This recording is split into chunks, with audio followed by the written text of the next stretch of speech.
Sebagai seorang guru, kadangkala saya memiliki kesempatan untuk bepergian ke banyak negara di seluruh dunia. Sebelum melakukan setiap perjalanan, saya selalu memastikan agar saya memahami dua hal penting. Pertama, saya perlu mengetahui kemana saya akan pergi. Kedua, saya harus mengetahui bagaimana saya akan pergi dari satu tempat ke tempat lain. Nah, hal yang serupa juga terjadi ketika kita membaca kitab Kisah Para Rasul. Kita perlu mengetahui jalan ceritanya dan teknik atau strategi sastrawi yang Lukas gunakan untuk menuntun kita ke tujuan kita.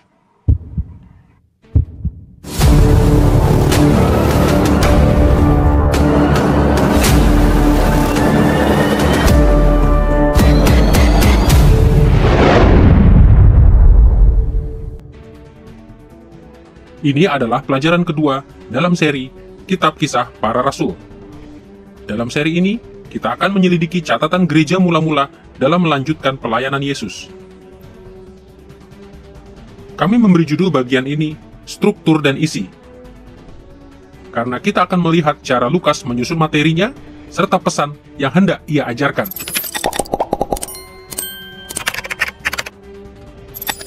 Penjelajahan kita atas struktur dan isi dari Kisah Para Rasul akan dibagi ke dalam 3 bagian berikut. Pertama, kita akan memeriksa strategi retorik kitab ini dengan memperhatikan bagaimana pendekatan Lukas dalam menulis Kisah Para Rasul seharusnya mempengaruhi cara kita dalam menafsirkannya. Kedua, kita akan memeriksa isi kitab ini dan memperhatikan penempatan materinya dan mempertimbangkan bagaimana semua itu akan dipahami di abad pertama. Dan ketiga, kita akan mengajukan suatu model bagi penerapan modern dari kitab ini, dengan mempertimbangkan bagaimana pesan kuno dari Lukas bisa berbicara dengan penuh otoritas di zaman kita. Mari kita perhatikan terlebih dahulu strategi retorik dari kitab Kisah Para Rasul. Setiap kali kita membaca suatu kitab di dalam Alkitab, penting bagi kita untuk mengenali cara sang penulis meyakinkan pembacanya akan sudut pandangnya itu. Kita harus mengajukan pertanyaan-pertanyaan seperti, mengapa penulis menuliskan kitab ini? Otoritas apa saja yang menjadi acuannya untuk meneguhkan argumennya? Jawaban bagi pertanyaan-pertanyaan ini memunculkan begitu banyak wawasan sehingga kita tidak boleh mengabaikannya. Saat kita mendekati kitab Kisah Para Rasul, kita akan berfokus pada 3 aspek dari strategi retorik Lukas. Pertama, kita akan berbicara tentang tujuan yang ia nyatakan. Kedua, kita akan menyebutkan ketergantungannya pada otoritas. Dan ketiga, kita akan berbicara tentang sejumlah pola struktural yang ia gunakan di sepanjang kitabnya ini. Mari kita mulai dengan memeriksa tujuan penulisan kitab Kisah Para Rasul yang dinyatakan oleh Lukas. Ketika orang menuliskan karya yang sangat panjang dan rumit, mereka biasanya memiliki banyak maksud dan tujuan yang hendak dicapai. Dan ini juga berlaku untuk Lukas ketika ia menuliskan karyanya yang terdiri dari 2 jilid, yaitu Injil Lukas dan Kitab Kisah Para Rasul. Ia berharap tulisannya itu akan memberikan berbagai dampak bagi kehidupan Theophilus dan gereja. Jadi kita harus berhati-hati agar tidak terlalu menyederhanakan maksudnya. Walaupun begitu, Lukas secara eksplisit menyatakan bahwa ia memiliki maksud tertentu bagi karyanya. Seperti yang akan kita lihat, Lukas dengan terus terang menyatakan bahwa ia memiliki tujuan ganda ketika ia menulis kitab ini. Di satu pihak, Lukas menyatakan bahwa ia memiliki tujuan historis, yaitu keinginan untuk menuliskan sebuah catatan historis yang benar dan bisa diandalkan tentang gereja di abad pertama.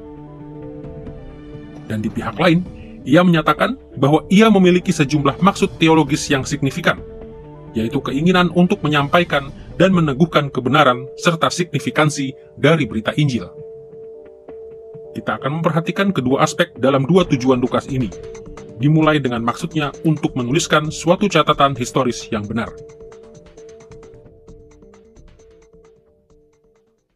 Di dalam prolog Injilnya, dalam Lukas pasal 1 ayat 1-3,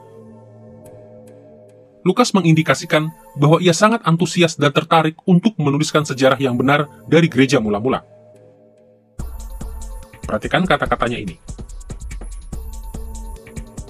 Banyak orang telah berusaha menyusun suatu berita tentang hal-hal yang telah digenapi di antara kita, seperti yang telah diteruskan kepada kita oleh mereka yang dari semula adalah saksi mata dan pelayan firman. Karena itu, berhubung aku sendiri telah dengan saksama menyelidiki segala sesuatu sejak semula, tampaknya baik juga bagiku untuk menulis suatu catatan yang teratur. Perhatian Lukas kepada sejarah yang benar tampak melalui beberapa cara dalam nas ini. Ia menunjuk kepada hal-hal yang telah digenapi di antara kita, yaitu peristiwa-peristiwa historis yang telah terjadi. Lukas juga menyebutkan bahwa ia telah berkonsultasi dengan para saksi mata, dan bahwa ia telah dengan seksama menyelidiki berbagai detail yang dicatatnya. Ia juga telah dengan teliti menuliskan catatan yang teratur, supaya kebenaran yang ia laporkan bisa dikomunikasikan dengan jelas dan akurat. Singkatnya, Lukas memaksudkan agar karya dua jilidnya, yaitu Injil Lukas dan Kisah Para Rasul, menyediakan catatan historis yang benar yang dimulai dengan kehidupan Yesus di dalam Injil, dan dilanjutkan dengan gereja abad pertama di dalam kitab Kisah Para Rasul. Lukas bermaksud untuk mencatat sejarah yang benar karena ia memahami prinsip dasar yang diulangi di sepanjang Alkitab. Allah menyatakan dirinya di dalam sejarah yang real, dalam ruang dan waktu. Ia berkarya melalui sejarah untuk mewujudkan keselamatan dan penghakimannya. Sayangnya, selama beberapa abad terakhir, banyak ahli kritis yang berargumen bahwa konsep keselamatan dan penghakiman tidak saling berkaitan dengan sejarah yang real. Umumnya, mereka menegaskan bahwa tindakan-tindakan supernatural Allah memang tidak terjadi dalam sejarah, dalam ruang dan waktu yang sesungguhnya. Mereka sebaliknya percaya bahwa sejarah yang real hanyalah sejarah natural, bukan supernatural. Sebagai akibatnya, ketika para teolog yang kritis membaca tentang berbagai tindakan Allah di dalam kitab suci, mereka seringkali memperlakukan catatan-catatan ini sebagai ekspresi dari sentimen religius yang non-faktual, semacam fiksi sakral. Akan tetapi, Lukas sendiri menyatakan dengan jelas bahwa ia tidak sedang berusaha menuliskan karya fiksi sakral. Ia bermaksud untuk melaporkan sejarah yang real. Bahkan ia menulis dalam cara yang memudahkan klaim-klaimnya itu untuk diverifikasi atau dibantah. Sebagai salah satu contoh, Lukas menempatkan catatan-catatannya dalam sejumlah konteks historis yang terkenal. Dalam kitab Kisah Para Rasul, misalnya, kita menemukan sejumlah referensi kepada orang-orang seperti Gamaliel dalam pasal 5 ayat 34, Gallio dalam pasal 18 ayat 12, Felix dalam pasal 23 ayat 26, dan Festus dalam pasal 24 ayat 27. Semuanya adalah tokoh yang terkenal di dalam dunia Yahudi dan Romawi kuno. Dengan menyebutkan orang-orang ini, serta sejumlah detail historis lainnya, Lukas memungkinkan para pembacanya untuk memeriksa hasil risetnya secara independen. Mereka bisa berbicara kepada orang lain yang memiliki pengetahuan tentang orang-orang dan peristiwa yang ia laporkan itu.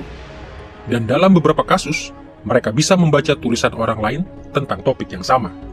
Seandainya laporan-laporan Lukas tidak setia kepada fakta, akan mudah bagi kaum skeptis untuk membantahnya. Khususnya sejak akhir abad ke-19, sejumlah ahli telah memeriksa kebenaran historis dari Kisah Para Rasul dengan cara membandingkannya dengan banyak teks ekstra biblika, serta data arkeologis lainnya. Banyak dari studi ini telah menunjukkan beberapa cara yang membuktikan bahwa Lukas adalah sejarawan yang bisa diandalkan. Tetapi, waktu hanya mengizinkan kita untuk menyebutkan dua contoh spesifik saja. Pertama, dalam Kisah Para Rasul pasal 28 ayat 7, Lukas menunjukkan pengetahuan tentang terminologi historis yang spesifik. Di sana ia menyebut pemimpin dari Pulau Malta sebagai pejabat utama di pulau itu, sebagaimana diterjemahkan dalam terjemahan bahasa Indonesia sehari-hari, atau to proto tes nesou dalam bahasa Yunani. Istilah yang tidak biasa ini selama berabad-abad telah membingungkan para penafsir. Tetapi riset arkeologis baru-baru ini telah menunjukkan bahwa itu sesungguhnya adalah gelar resmi dari sang pejabat pada saat itu. Kedua, Di dalam Kisah Para Rasul pasal 27, dari ayat 21 sampai 26, Lukas menggambarkan tindakan-tindakan Paulus di atas kapal itu dalam cara yang telah dikonfirmasikan oleh riset historis. Di sana Lukas menulis bahwa Paulus berbicara kepada semua kru kapal yang sedang membawanya ke Roma, menasehati serta menyemangati mereka di tengah badai yang hebat. Banyak ahli kritis di masa lalu telah berpendapat bahwa mustahil bagi Paulus sebagai tahanan untuk berbicara secara terbuka seperti ini. Jadi mereka menyimpulkan bahwa Lukas telah menciptakan sebuah potret fiktif heroik dari sang rasul. Namun, riset terkini menunjukkan bahwa hukum maritim pada abad pertama mengizinkan siapa saja yang ada di kapal itu untuk berbicara dan menasehati para kru kapal ketika kapal sedang berada di dalam bahaya besar. Contoh-contoh ini mengilustrasikan kesetiaan Lukas kepada fakta-fakta sejarah, dan maksudnya untuk menuliskan suatu catatan tentang peristiwa historis yang sungguh terjadi, mengingatkan kita bahwa kebenaran kekal Allah tidaklah terpisah dari berbagai realitas konkret kehidupan. Sebaliknya, di dalam iman Alkitabiah, keselamatan datang di dalam dan melalui sejarah yang real. Inilah yang membuat Lukas begitu tertarik untuk menuliskan suatu catatan historis yang benar.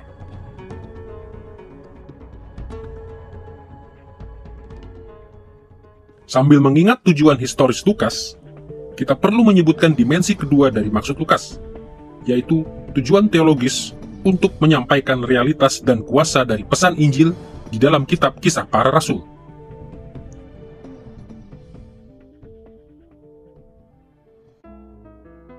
Perhatikan sekali lagi kata-kata dari Lukas pasal 1 ayat 3-4 berikut.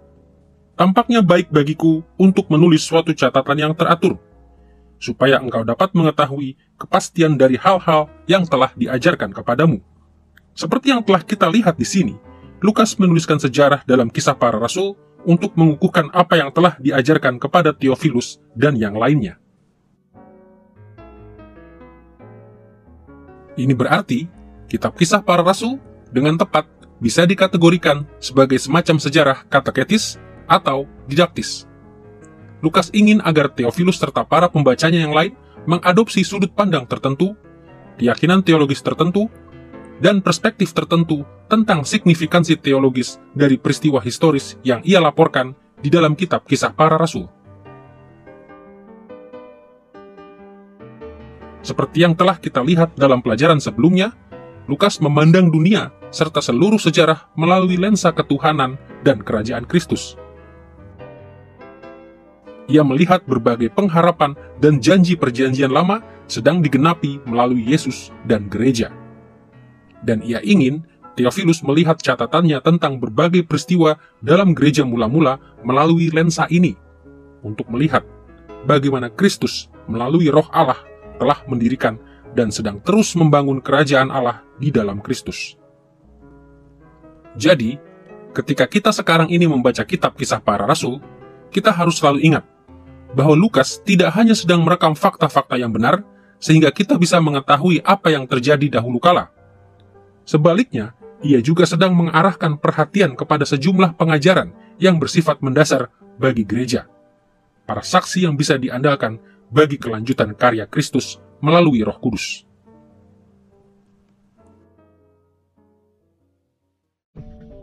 Sambil mengingat tujuan ganda yang dinyatakan oleh Lukas, kita siap untuk mempertimbangkan aspek kedua dari strategi retoriknya, yaitu ketergantungannya pada otoritas.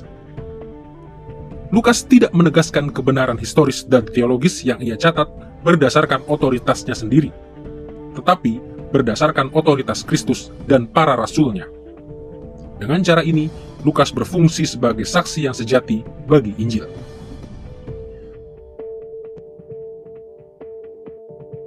Satu hal yang mencolok di dalam Kisah Para Rasul adalah banyaknya materi yang memuat kata-kata dan perbuatan dari mereka yang melayani sebagai saksi-saksi kunci bagi Kristus. Ketika Kristus naik ke surga, ia menunjuk para rasulnya sebagai saksi-saksinya dan memberikan kepada mereka otoritas dalam ketergantungan kepadanya untuk melanjutkan karya kerajaannya. Ia berulang kali kembali kepada para pemimpin gereja mula-mula, khususnya para rasul dan para nabi, untuk mengilustrasikan sekaligus mengesahkan cara pandangnya. Untuk membahas ketergantungan Lukas kepada otoritas dengan lebih mendetail, kita akan berfokus pada dua hal berikut. Pertama, kita akan mempertimbangkan cara Lukas mengacu kepada kata-kata yang berotoritas. Dan kedua, kita akan melihat beberapa rujukannya kepada tindakan yang berotoritas. Mari kita mulai dengan penekanan Lukas kepada kata-kata yang berotoritas di dalam gereja. Seperti yang telah kita sebutkan di dalam pelajaran sebelumnya, Lukas bukanlah seorang rasul. Ia mungkin baru menjadi orang percaya setelah kenaikan Kristus ke surga. Selama perjalanannya bersama dan tanpa Paulus, Lukas menyelidiki pelayanan Yesus dan para rasul, serta mencatat kesaksian dari para saksi mata yang dipilih Tuhan. Dalam pengertian tertentu, semua pengikut Kristus adalah saksi-saksinya. Akan tetapi, ketika gereja sedang didirikan, Yesus mengutus para rasul untuk menjadi saksinya yang infallible. Hanya mereka yang ditugaskan olehnya dan diberinya kuasa untuk melayani sebagai para saksi yang permanen dan berotoritas di bumi selama ia tidak hadir. Terlebih lagi, Tuhan memanggil para nabi serta para pemimpin gereja lainnya yang berotoritas seperti Lukas untuk bersaksi dengan berotoritas pada saat-saat tertentu. Cara paling menonjol yang dipakai Lukas untuk menyampaikan kata-kata yang berotoritas adalah dengan mencatat khotbah-khotbah. Ketimbang sekedar berkomentar tentang ajaran gereja, Lukas secara teratur mencatat sejumlah khotbah yang panjang, serta memungkinkan para wakil Tuhan yang berotoritas untuk berbicara langsung sebagai para tokoh yang aktif di dalam sejarahnya.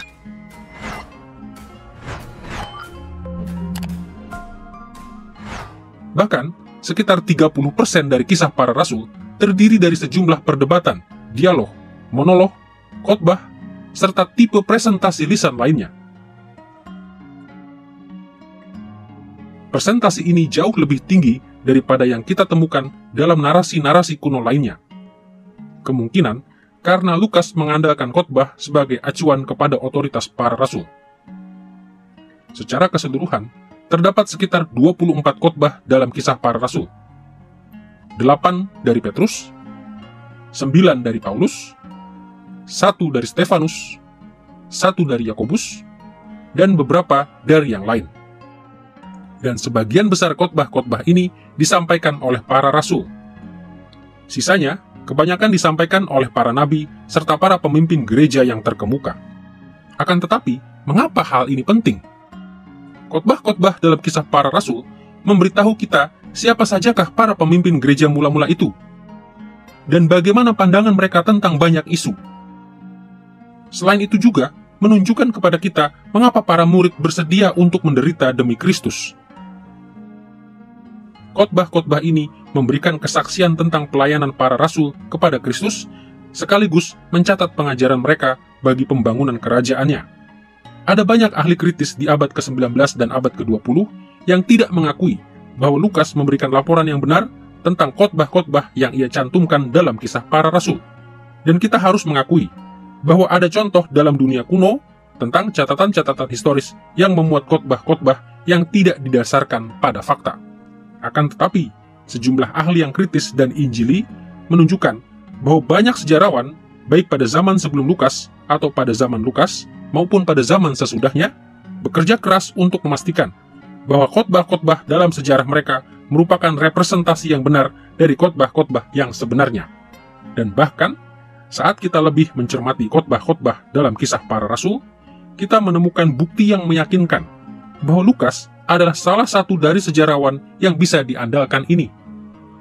Sehingga, khotbah-khotbah yang ia sertakan memang benar-benar mewakili ajaran-ajaran rasuli yang berotoritas. Kita terutama mempercayai catatan-catatan khotbah di dalam kisah para rasul karena Lukas menerima inspirasi dari Roh Kudus untuk menulis sejarah yang infallible dan berotoritas. Walaupun begitu, setidaknya ada 4 cara lain di mana kita bisa melihat bahwa khotbah-khotbah dalam kisah para rasul merupakan representasi yang akurat dari khotbah-khotbah yang sebenarnya.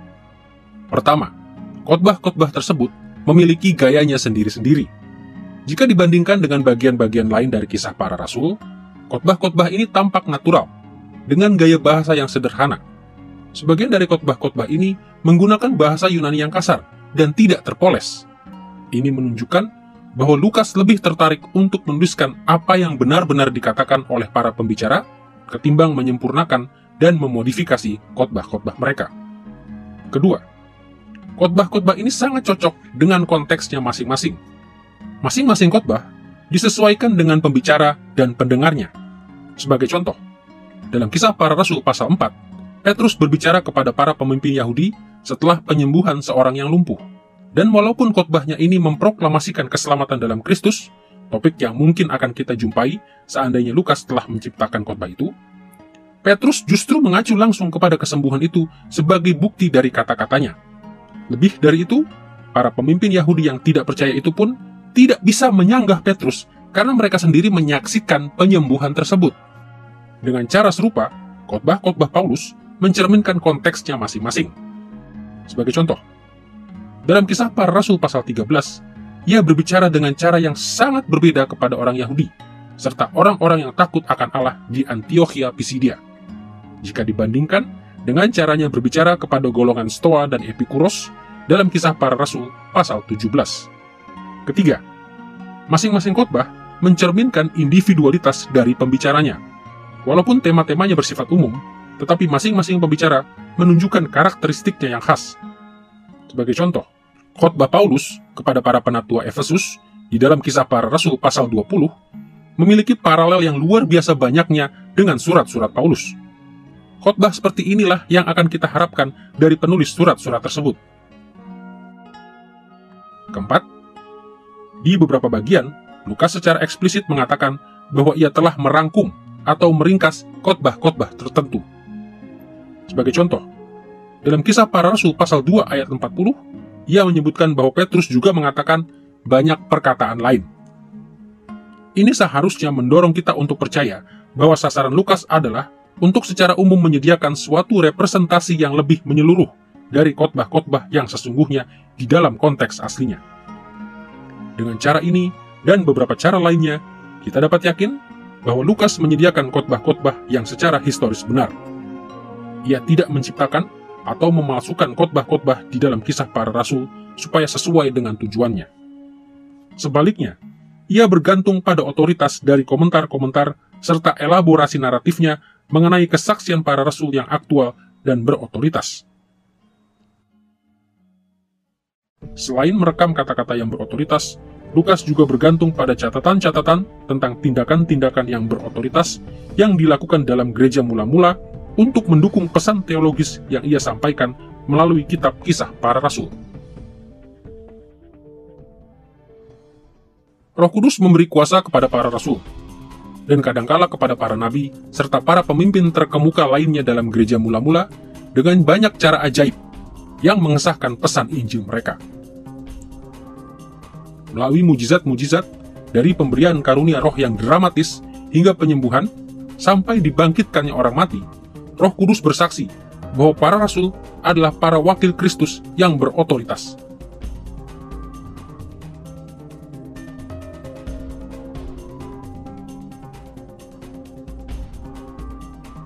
Perhatikan Kisah Para Rasul pasal 13 ayat 7-12, di mana pelayanan Paulus disahkan di hadapan prokonsul atau gubernur dari Pafos. Perhatikan catatan Lukas di sana. Sang prokonsul, seorang yang cerdas, memanggil Barnabas dan Paulus karena ia ingin mendengar firman Allah. Tetapi Elimas, tukang sihir itu, menghalang-halangi mereka dan berusaha membelokkan gubernur itu dari iman. Lalu Paulus, yang penuh dengan Roh Kudus, menatap dia dan berkata, "Tangan Tuhan melawan engkau. Engkau akan menjadi buta, dan untuk sementara engkau tidak akan dapat melihat cahaya matahari." Dan seketika itu juga, orang itu diliputi kabut dan kegelapan, dan ia meraba-raba, berusaha mencari orang untuk menuntut dia. Ketika prokonsul itu melihat apa yang telah terjadi, ia percaya sebab ia takjub pada ajaran tentang Tuhan. Ketika Elimas mencoba menghalangi Injil, Roh Kudus memberi kuasa kepada Paulus untuk membuat dia buta. Dan ajaran serta tindakan Paulus meyakinkan sang prokonsul bahwa Injil yang ia sampaikan memang benar. Lukas mencatat kata-kata dan tindakan-tindakan yang berotoritas itu supaya para pembacanya diyakinkan akan kebenaran dari catatan-catatannya. Lukas ingin para pembacanya melihat bahwa para rasul telah menerima otorisasi dari Tuhan Yesus, dan bahwa gereja di segala tempat dan di segala generasi berkewajiban untuk mengikuti kesaksian mereka, sementara mereka terus membangun kerajaan Allah sambil bergantung kepada Kristus.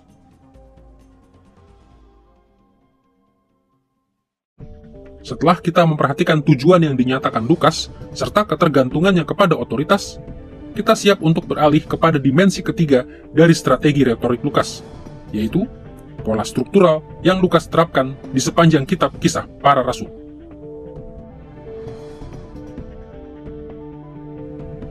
Kitab Kisah Para Rasul menunjukkan banyak pola struktural, tetapi karena keterbatasan waktu, kita hanya akan berfokus pada dua faset dari struktur Kisah Para Rasul. Pertama, kita akan menelusuri pola yang menonjol berupa pengulangan pernyataan-pernyataan rangkuman. Kedua, kita akan memperhatikan pola pertumbuhan gereja yang muncul dalam Kisah Para Rasul. Mari kita mulai dengan cara Lukas menggunakan pernyataan-pernyataan rangkuman.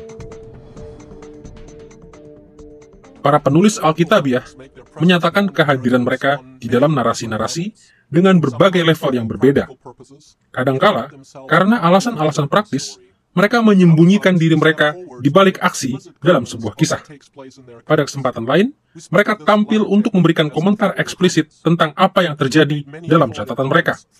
Kita menyebut teknik yang disebut terakhir ini sebagai komentar-komentar penulisan.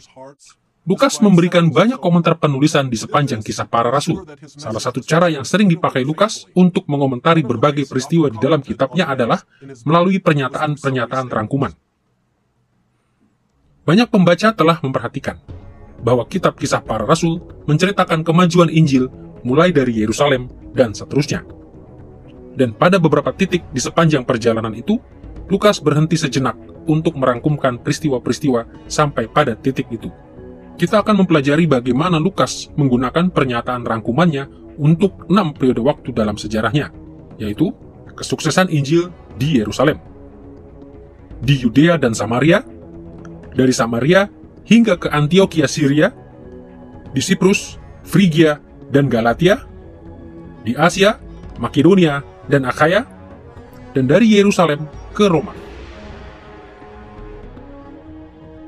Sebagai contoh, perhatikanlah Kisah Para Rasul pasal 5 ayat 42, di mana Lukas merangkumkan keberhasilan serta aktivitas gereja dengan kata-kata berikut. Dan setiap hari mereka melanjutkan pengajaran mereka di bait Allah dan di rumah-rumah orang dan memberitakan Injil tentang Yesus yang adalah Mesias. Inilah jenis pernyataan rangkuman yang secara teratur diberikan oleh Lukas di sepanjang kitab Kisah Para Rasul untuk menggarisbawahi tahap-tahap kesuksesan Injil serta pertumbuhan gereja.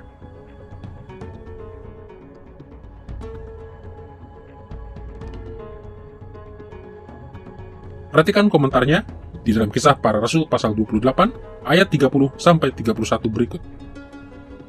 Dan Paulus tinggal 2 tahun penuh di rumah yang disewanya sendiri itu.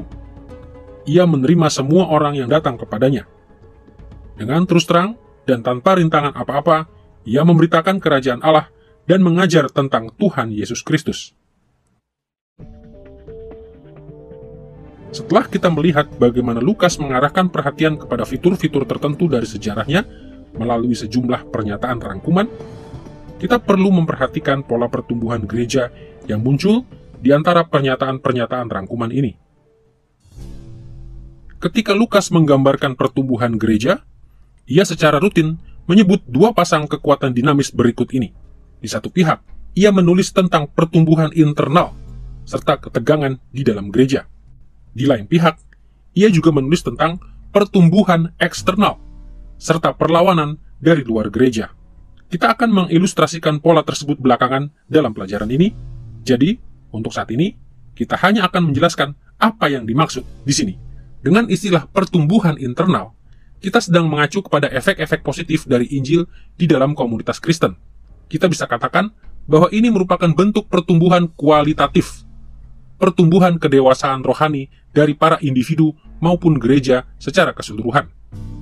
Dan dengan istilah ketegangan, yang kita maksudkan adalah berbagai problem, pertanyaan, kontroversi, serta pergumulan yang terjadi di dalam gereja. Dalam kitab Kisah Para Rasul, Lukas secara rutin mendemonstrasikan bahwa terdapat suatu relasi timbal balik di antara pertumbuhan internal dengan ketegangan. Pertumbuhan internal mengakibatkan ketegangan, dan ketegangan menghasilkan pertumbuhan internal. Pasangan kedua dari elemen-elemen di dalam pola struktural pertumbuhan gereja dari Lukas adalah pertumbuhan eksternal serta perlawanan. Yang kami maksudkan dengan pertumbuhan eksternal adalah bahwa pertumbuhan gereja secara numerik melalui pertambahan para anggota baru. Bentuk pertumbuhan ini bersifat kuantitatif. Dan dengan istilah perlawanan, kami sedang merujuk kepada fakta bahwa konflik seringkali muncul ketika orang-orang yang tidak percaya bereaksi secara negatif terhadap Injil. Sekali lagi, ada relasi timbal balik di antara kedua ide ini di dalam Kisah Para Rasul. Pertumbuhan eksternal kadangkala mengakibatkan perlawanan, dan perlawanan kadangkala juga menghasilkan pertumbuhan eksternal.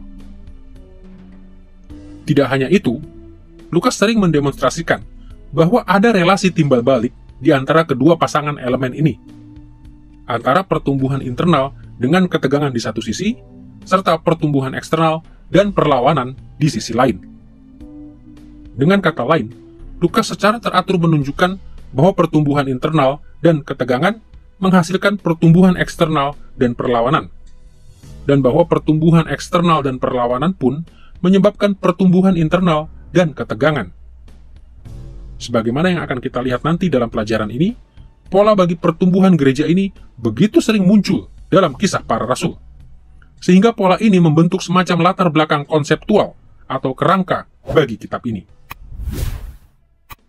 Rangkuman-rangkuman yang dibuat Lukas di sepanjang kitabnya ini menjelaskan bahwa setiap bagian utama dari kitab Kisah Para Rasul menggambarkan pertumbuhan Injil saat Injil itu disebarkan melalui kesaksian gereja mula-mula. Semuanya itu akan mendorong orang-orang percaya di mana-mana bahwa sebesar apapun ketegangannya ataupun sengeri apapun perlawanan yang mereka hadapi, Allah selalu bekerja melalui Injil bagi pertumbuhan internal dan eksternal dari gerejanya. Mereka akan diyakinkan bahwa jika mereka tetap menjadi saksi yang setia bagi Tuhan dan Juru Selamat mereka, mereka pun akan melihat pertumbuhan Injil di zaman mereka juga, walaupun mereka harus menghadapi berbagai masalah internal dan eksternal.